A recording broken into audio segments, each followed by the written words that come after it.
Just when you thought the Steelers had their COVID problems, the Chargers had a bit of their own. Joey Bosa, Tiller, Christian Covington, they're having issues of COVID as well. It's a big question mark going into what is a big game between two teams that, if the playoffs started right now, they'd both be in it. I'm Chris Carter of the Locked On Steelers podcast. We're going to have David Drogemeyer of the Locked On Chargers podcast giving our crossover Thursday episode together. We thank you for making both of our podcasts your first listen every day, whether you're a Locked On Steelers fan or a Locked On Chargers fan. I'm Chris Carter.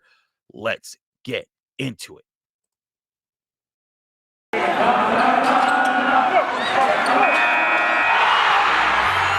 are Locked On Steelers, your daily Pittsburgh Steelers podcast, part of the Locked On Podcast Network, your team every day.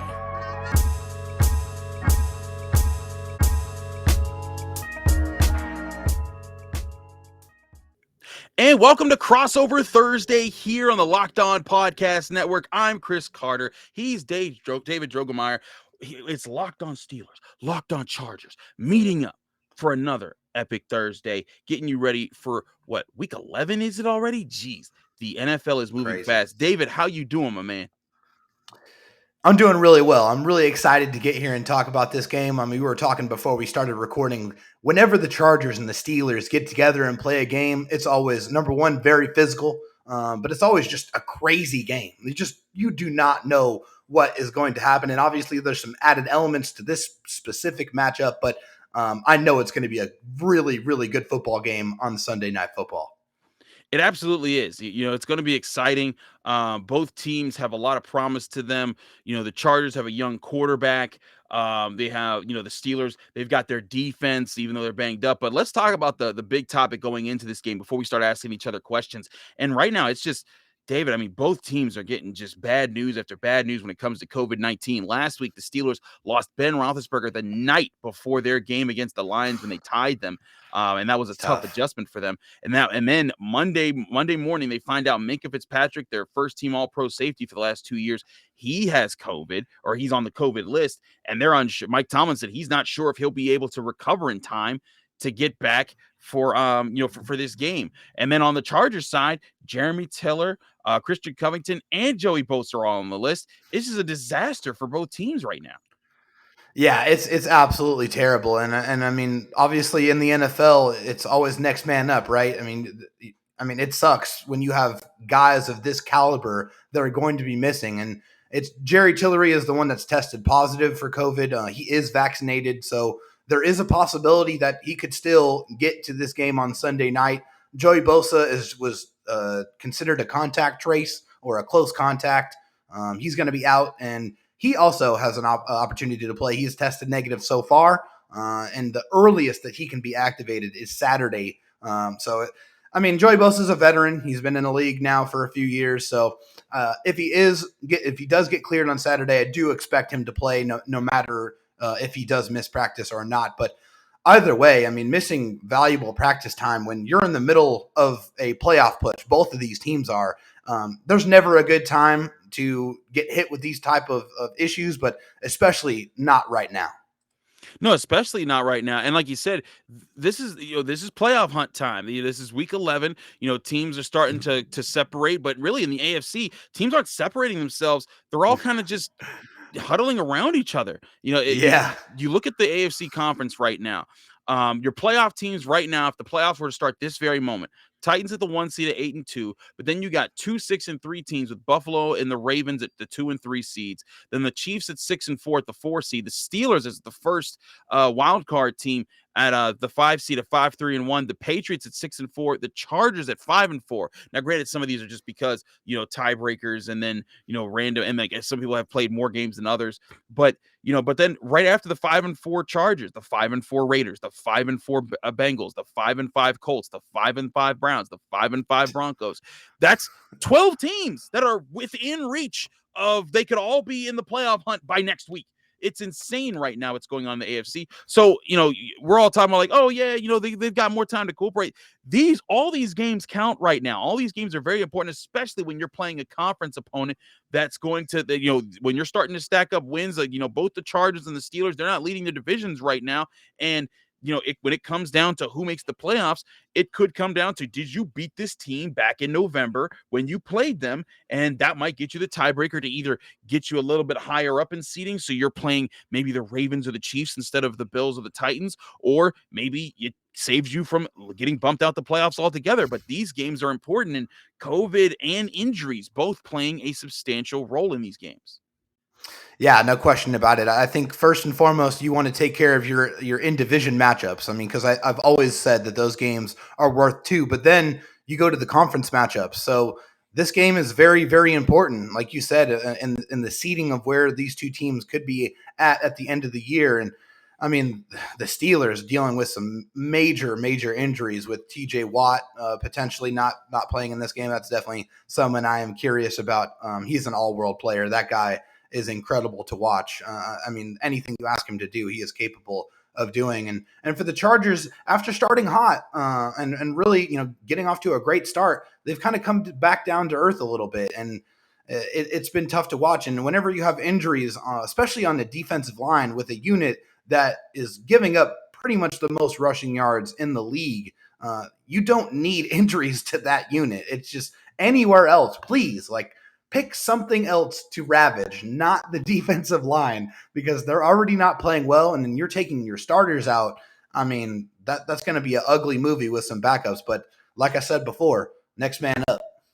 And here's the thing: at the end of the day, next man up, and in Pittsburgh they say the standard is the standard, because that's what Mike Tomlin always says. But the reality is, those are just sayings. Those are just things we say as people covering the game, or people who want to be fans of the game, that are like, oh yeah, the next guy should be able to do it. At some point, there's a reason a guy is a backup and not a starter. 100%. And this is, and one thing I think that a lot of fans don't want to admit, or don't think to admit, but oftentimes the teams that win the Super Bowls are the ones least impacted by injuries, are the teams that, football is a war of attrition. Were you able to keep your best players in the biggest moments? I can say the Steelers over the past several years, when they've made the playoffs, when they had Le'Veon Bell and Antonio Brown, there was never a year where all the stars in their team were all healthy. Either Le'Veon was hurt, or Antonio was hurt, or Pouncey was hurt, or Shazier was hurt, or Ben was hurt. There was always something in the way there so that they couldn't be the full unit. Whereas last year you had the Buccaneers, they had their stars ready to go. And in fact, they got a bye week that kind of got everyone together late, and that's where they started their undefeated streak. But injuries, COVID, all of that plays into an important role into how the NFL gets shaped. And I just think it's highly overlooked at this part of the season. Well, and the quality of depth, I think it comes into question there. And especially when with a Chargers team here that has a first-time head coach with a completely new defensive system, a completely new offensive system, and a lot of new additions. Rome was not built in a day. The Chargers are not where they want to be. They still need to add to the depth. We knew coming into the season that the Chargers had a lot of top-end talent. That I think is unquestionable. But the depth was always a huge concern because, like you said, in the NFL, injuries are a walk. It's just nature. It's nature in this game. You're going to deal with it. So you have to be able to manage that. And it is incredibly difficult. And like you said, the starters are out there making big bucks because those are the guys you trust to go in there and get the job done 90% of the time. And that's going to be tested in this game. Really tested. Absolutely. Both sides are going to be tested on that. We're going to take a break. When we come back, it's time for me to ask David some questions on the Chargers, just to sort out what some deals are. Before we do that, we got to tell you about Getupside. Hey, Steelers, Chargers fans, this is Chris Carter with an incredible app that everyone who buys gas needs to know about. It's called Getupside. My listeners are making up to 25 cents for every gallon of gas every time they fill up. Just download the free Getupside app on the App Store or Google Play right now. Use promo code TOUCHDOWN to get a bonus 25 cents per gallon on your first fill up. That's up to 50 cents per gallon cash back. Don't pay full price at the pump anymore. Get cash back using Getupside. Just download the free app and use promo code TOUCHDOWN to get up to 50 cents per gallon cash back on your first tank. Some people who drive a lot are making as much as $200 or $300 a month in cash back, and there's no catch. The cash back gets added right to your account. You can cash out anytime to your bank account, PayPal, or an e-gift card for Amazon and other brands. Just download the free Getupside app and use promo code TOUCHDOWN to get 50 cents per gallon cash back on your first tank. Again, that's promo code TOUCHDOWN on the Getupside app.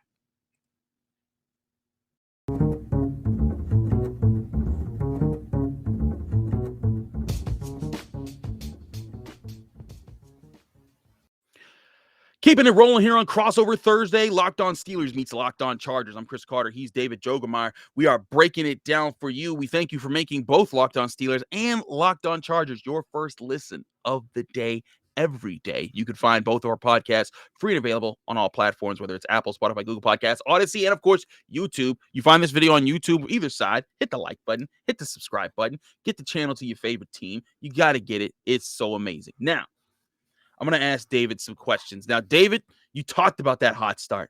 You talked about how the Chargers, Justin Herbert, going into the season, even before the season started, he was the man. Everyone wanted him. Everyone wanted to talk about him. Now the Chargers have cooled off. What has led to the Chargers' stunted growth? Because, for me, they weren't even dark horses anymore. They were just flat-out favorites that this team was going to be a problem this year. Yeah, I mean, the Chargers offense, I think, was the reason in the beginning of this season why they had so much success. I mean, they were in sync, and they were also uber aggressive. They took on the personality of their head coach in Brandon Staley. Brandon Staley, one of the most aggressive coaches in the league on fourth down.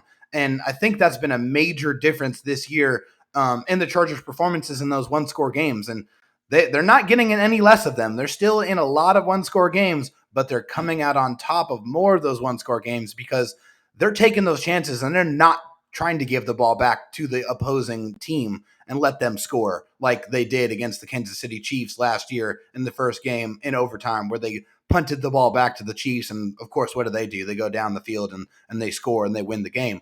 That has not happened as much this year because Brandon Staley is a true believer in the analytics, and the analytics tell him on fourth and short situations, the best option is to get the ball in your best player's hand and let him go out there and extend the drive and keep the offense on the field. And that's what Justin Herbert has done. Now, lately, I think what has given Justin Herbert and this offense a lot of trouble is they have dealt with those disguises and not very well. And I think that's been the big issue is the defenses have figured out that if you kind of change that sight picture after the snap, you might show one thing, you might show pressure, and then you might go back in coverage or vice versa. And you make Justin Herbert have to make those really quick decisions on who to throw the ball to and where to get the ball out to. He's had a little bit of trouble with that. And the one thing I got to continue to remind people is that, yes, Justin Herbert had a historic rookie season, one of the best we've ever seen from a quarterback in NFL history. But he is still a second-year player, and he is still learning. He is very intelligent, very gifted, but he's going to go through his lumps. He's going to have his issues and make his mistakes. But the true mark of an NFL player is if you can make those mistakes and learn from them and get better. And I do believe Justin Herbert has the capacity to do that. He certainly does. I think he has all the tools that you need to be a prototypical star quarterback in the NFL. I want to ask about this offensive line because protecting Justin Herbert is going to be key, but also blocking for Austin Eckler is going to be key. Now, everyone knows Rashawn Slater is an animal. He blocks everything in his path. He just destroys people. There's no question about that guy. Steelers also know about Matt Filer, how he's currently playing very guard. well. Yeah, he could play guard, tackle, wherever you tell him to play, he gonna play, and that's why the Chargers paid him. But you got Corey Linsley, Michael Schofield, Storm Norton. How has this offensive line gelled together? Are they playing at a high level? And what should the Steelers expect coming into this game, considering the Steelers themselves have one of the better defensive fronts in the NFL? Yeah, no question about it. I think you look at this Chargers offensive line, you start on the left side, and that's the strength of this team. Rashawn Slater was an absolute home run pick. It doesn't happen very often when you get to marry your team's number one need with arguably the best player available at that position. Yeah, and the Chargers got that back to back. They got Rashawn Slater in the first round, and they got Asante Samuel Jr. in the second round. And those were the Chargers' undisputable top two needs, and they were able to hit on both of them.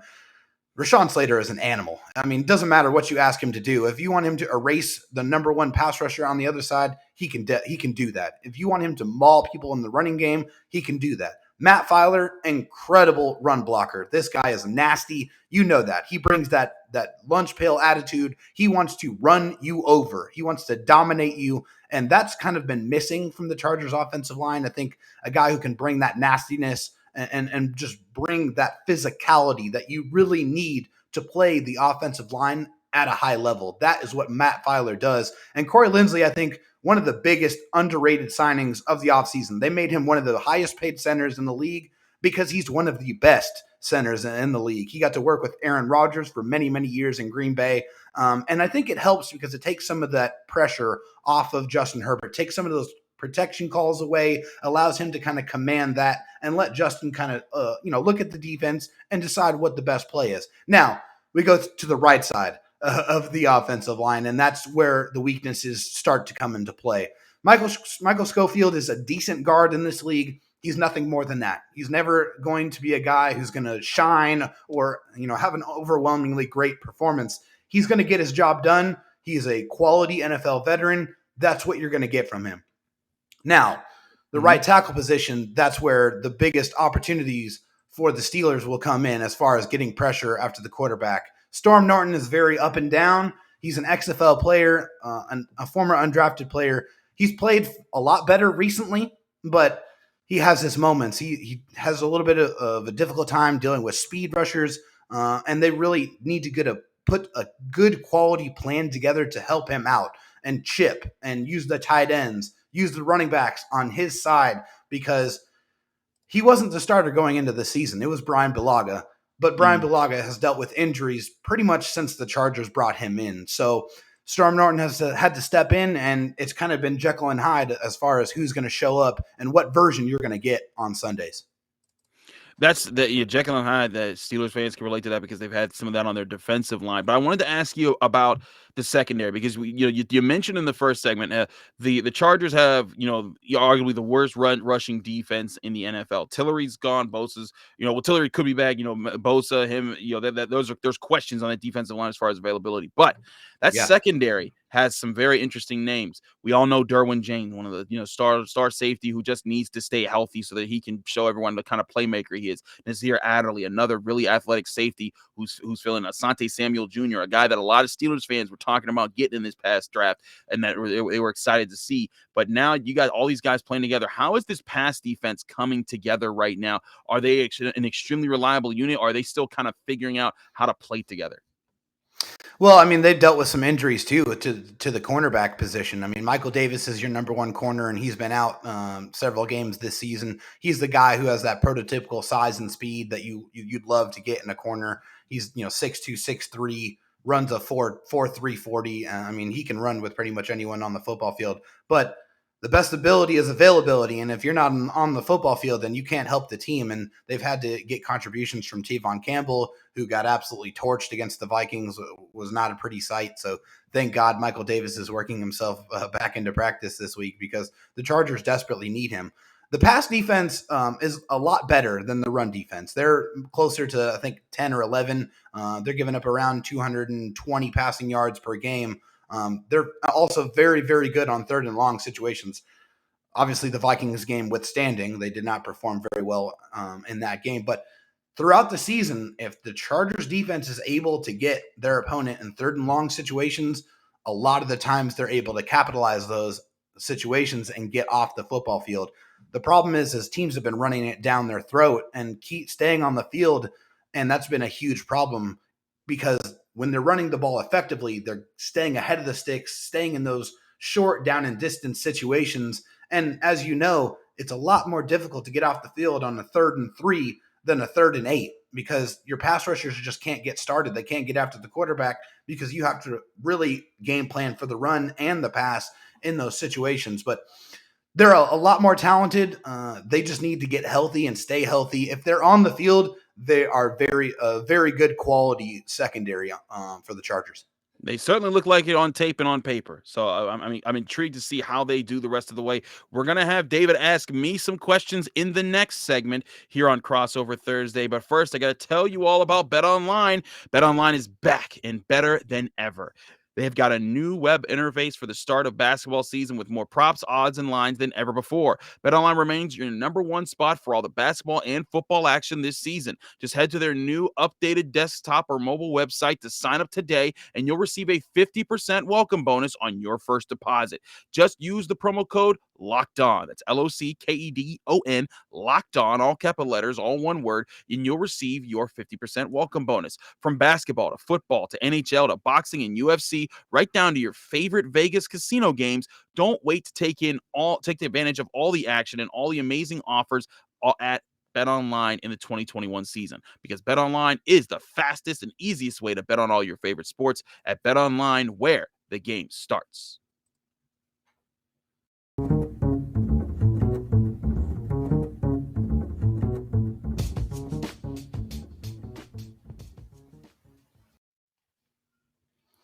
And we are back here on Crossover Thursday. David Drogemeyer of Locked On Chargers, joined with the incomparable Chris Carter of Locked On Steelers. Hey. The dude is everywhere. He works extremely hard. And I'm excited to get into the Steelers team. I got some questions, and I'm going to get right into it.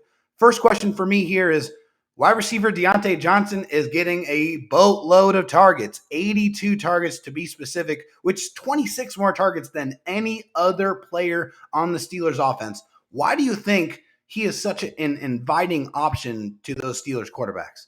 I mean, it's his route running. It's his separation. One thing that Diontae Johnson has always been able to do, is, even in his days at Toledo, when he gets into his breaks, he's so tough to stop. He is so good in and out, and it's so tough to keep up with. He's extremely quick. His footwork is more than impressive. He's always done that. But this year especially, before you saw it last year, he led the NFL with 14 drops. This year, he has one drop all season. I saw him all through training camp at Heinz Field throughout this summer. He was the first player out there, and he'd be catching passes, whether it was over the shoulder, whether it was right to his face, whether it was to the side. And then after the end of each practice, he would be the last person out there catching over the shoulder, in his face, off to the side, doing all different things. That's what's made him extra special for this Steelers offense. And it's, and they're limited at quarterback. They know that they are. Ben Roethlisberger's not in his prime anymore. Mason Rudolph is clearly a career backup, but they still trust Diontae Johnson. Even though he fumbled in overtime last week, they still trust him as a major playmaker, and they see big things for this guy's future. Hey, another guy on this side of the ball who made his living in the NFL as being one of the best route runners in the NFL. Of course, I'm talking about Keenan Allen. So the Steelers have scored less than 17 points in 5 of their 9 games that they played this season. What has been the biggest frustration with this offense this year? Just a lack of continuity, lack of anything to lean on and say, hey, you're good at this.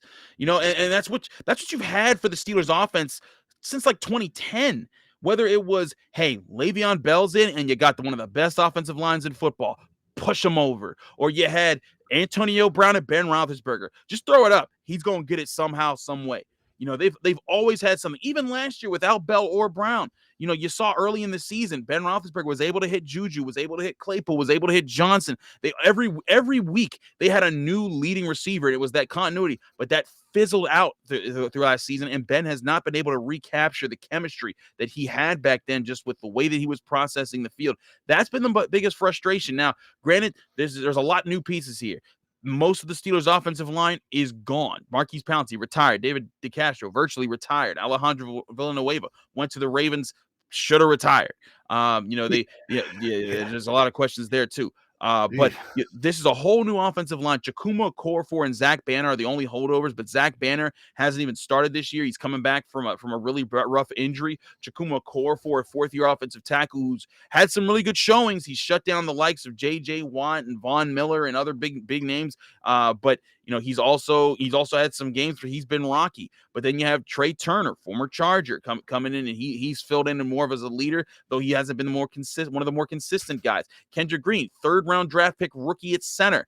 He has had some really good moments. He's extremely athletic, but he's still not strong in the hole. If you get your hands up on him, you're going to push him backwards. Kevin Dotson, who will be out for this game with a high ankle sprain. He's been a guy that's been really good, but they won't have him, so they'll be calling on whether it's J.C. Hassenauer or B.J. Finney. And then finally, you got other rookie Dan Moore Jr. at left tackle.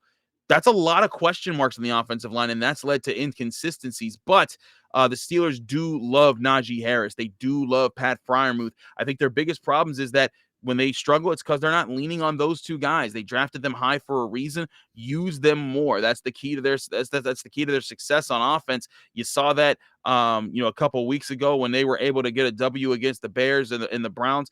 Pat Freiermuth coming up with big scores. Naji Harris pushing the pile at the right moments. And then you see Deontay Johnson getting open. Use your stars, lean on them. I don't think the Steelers do that enough because they're trying to be unconventional with how they beat you, and they're trying to make it so that you can't predict where they're going because they don't trust their offensive line to hold up all year. So lots of different reasons why they haven't been able to put up a lot of points. Yeah. Obviously in this game, we don't really know who's going to play quarterback for the Steelers on Sunday because of the uncertainty with Ben and COVID and all that. Do you think that the game plan changes a lot, or how much do you think it changes depending on if it's Ben out there or if it's Mason Rudolph? Well, what's crazy is we asked Mike Tomlin that, and he's like, no, the game plan didn't change last week, and I don't see it changing much this week. Now, granted, they're changing some things, but they're going to be more minute. Mason Rudolph is not a quarterback that offers you a whole lot more than Ben Roethlisberger does at this point in his career. He's more of a quick read. He sees what he sees pre-snap and he sticks with that, and it's hard for him to rotate off of that. If it's taken away. That's where if I'm the Chargers, I'm throwing as many disguised coverages in there and see if I can catch Mason Rudolph napping. That's one of my biggest advantages if I'm Los Angeles right now. But when it comes to the quarterback situation, Ben Roethlisberger, despite he hasn't looked his prime, but one thing has been consistent in the Steelers' wins. He's been efficient, and he's thrown a touchdown in every single game that he's played this year. And in all 5 of the Steelers' wins, he's thrown 0 interceptions. That's been the ticket. Don't turn the ball over. You protect the ball with this defense and his ability to kind of just win situationally. That's been enough. And they've beaten teams like the Bills, teams like the Broncos, teams like the Browns, all 3 of those teams in playoff contention that like we were just talking about a couple segments ago. That's where I see being the biggest advantage to the Steelers offense. If Ben's back, he'll be more efficient. If Mason Rudolph's back, you're gonna have times where he's gonna kind of mess up the flow, and I think the Steelers are gonna have to draw up some more shot plays for him instead of trying to have him dink and dunk his way around the field.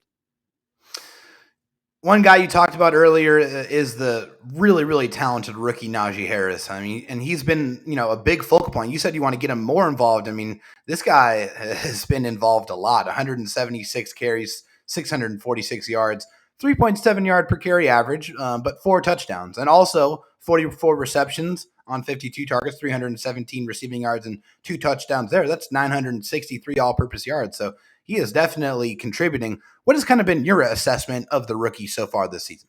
Najee Harris is phenomenal.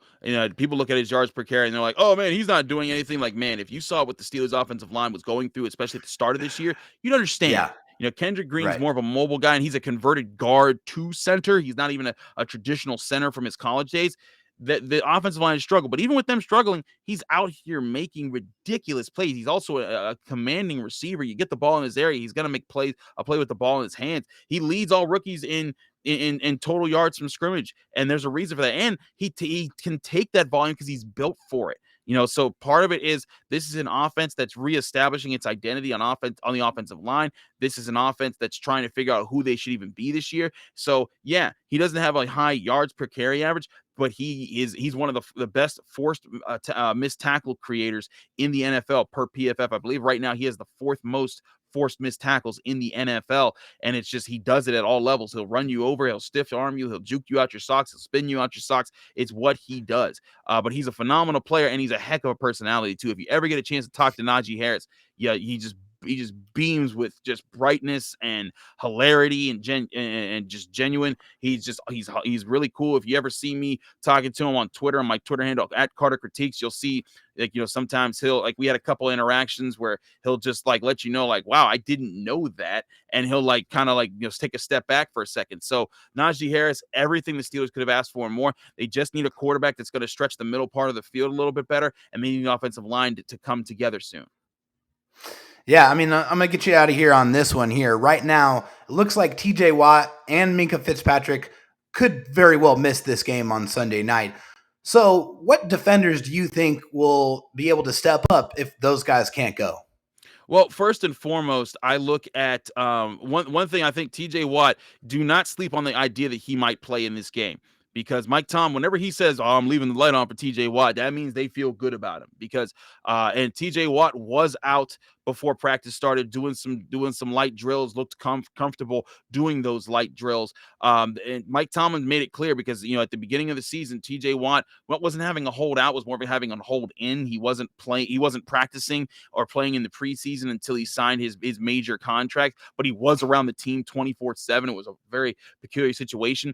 But when asked, when Tom was asked, hey, is TJ Watt, going to be able to play in his first week? He's like, listen, there's certain guys like Aaron Donald, like TJ Watt, who are the best players in football, and you line them up, they're going to go make it happen. That's who TJ Watt is. So if TJ Watt is good to go, this is good to go by Saturday, just they feel that he's ready, they're going to put him in there. Now, Minka Fitzpatrick, that's a different story. Mike Tomlin doesn't feel as confident about him getting out of the COVID protocols in time.